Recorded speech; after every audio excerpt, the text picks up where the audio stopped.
There are a couple of interesting things in this chapter that I want to talk about. First of all, he talked about putting placards on the knights. So advertising his soap because he sold soap. And soap making is a horrible smelling business. You start out with tallow, which is beef fat, and you add in lye, which is often made from wood ashes. And you don't normally think of ash as having a bad smell, and you wouldn't normally think of beef as having a bad smell.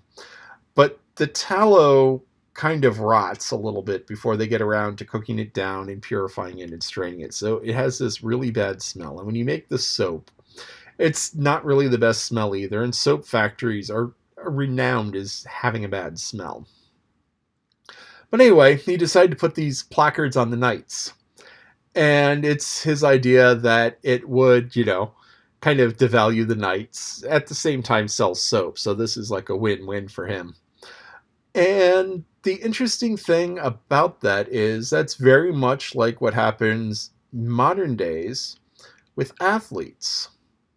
So you don't see it much in football. You don't see it much in baseball because those were set up where baseball, the advertising is mostly on the surrounding the field and in TV commercials. And football is all about the TV commercials. So you can't have the sponsors paying huge, huge amounts of money and having the football players with something else on their jersey. So what happens is the TV stations sell the ads on the TV and kick back to the football teams, as opposed to the football teams putting the ads on their jerseys and getting the money for that. Now, soccer, which your Lolly and I follow, we're big fans of NYCFC, 2021 MLS Cup champions. Anyway, big fans of NYCFC. We were fans of them from when they started. It's not just like, oh, they're champions, we're going to be fans now. No, we were at the first game freezing. But anyway, in soccer, or football as they call it in Europe, which gets confusing, but in soccer, it's common that all of the players have ads on their jerseys. So if you're to take a look at professional soccer players' jerseys, they have the sponsor in huge letters across the front. No team name, just the sponsor. And they have it on the shoulders, and they have it on the bottom, and they have it all over the place. And your Lolly is running off to get a scarf or a shirt or something to show this. But anyway, so they have these sponsors all over them.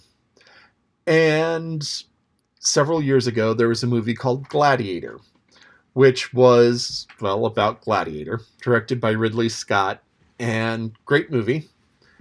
So anyway, here we go.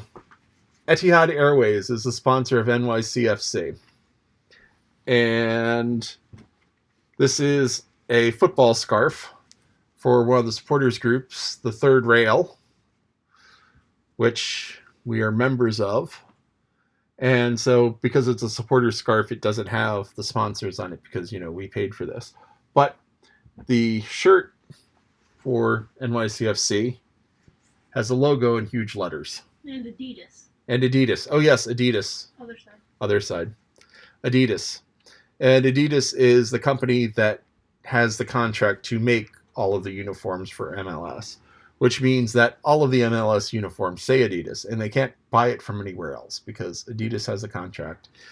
And I'm not sure how much money versus merch traded hands. It could be that Adidas paid MLS to be the official sponsor, in addition to giving all of the players all of the jerseys that they need. It could be that maybe they get paid for it as well. I don't know. I haven't seen the contract. But with the amount of money involved in selling jerseys to fans, it really could go either way. Huge money in the business for Adidas. Anyway, as I was saying, Gladiator, directed by Ridley Scott, tells the story of an ancient Roman gladiator. And a bit of the trivia about the movie was that they were originally going to have a subplot where the gladiators shilled products. It's like, oh, yes, this is Maximus's body cream, or Maximus wears this brand sandal. And they cut it because they thought no one would believe it, because that seems stupid. The thing is that the Roman gladiators did that. They were the professional athletes of the day, and they sponsored and endorsed products and got paid for it. So here you had this weird commercial side of it where it was all about the popularity, and here you have these people endorsing it, much like he has the Knights endorsing it. And I'm not sure where celebrity athlete endorsements started to make money. It might have actually have been a thing back when Mark Twain was writing this book, but it's something that's been around for a good long time. Um, the other big thing that I wanted to talk about in this story was a skill that you can work on and develop, where he talks about being able to tell what the actual truth was by someone's outrageous lie. He says, yeah, you discount these people, you discount 97%. And the thing is that there are a lot of things where you hear stories and people tell you things that aren't true, but they have a little nugget of truth in it.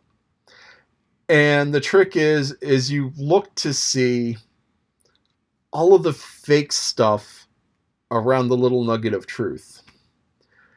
And then you take a look at what could be behind that nugget of truth. And it kind of goes back to the whole elephant thing, where, you grab the tusk of the elephant and it's like, oh, it's a man with a spear. Or you grab the ear and it's a palm tree. Well, if someone knows it's an elephant and tells you, oh, it's this pointy thing like a tusk of a spear, and you get to know the person and you get to know the way the person tells stories, you can actually say, he can say, oh, yes, it was like a giant fan. And it's like, you're talking about an elephant, aren't you? And the person goes, yeah, I'm talking about an elephant. Or they won't admit it. It's like, no, this giant breeze from the fan. It flapped back and forth. It was so cooling. So cooling, the fanning. And, it's, you have to know kind of the source. And he's figured out that most of these nights lie the same ways, which I guess is kind of expected. But, you learn the storyteller and you kind of learn the story. So those are that. Advertising.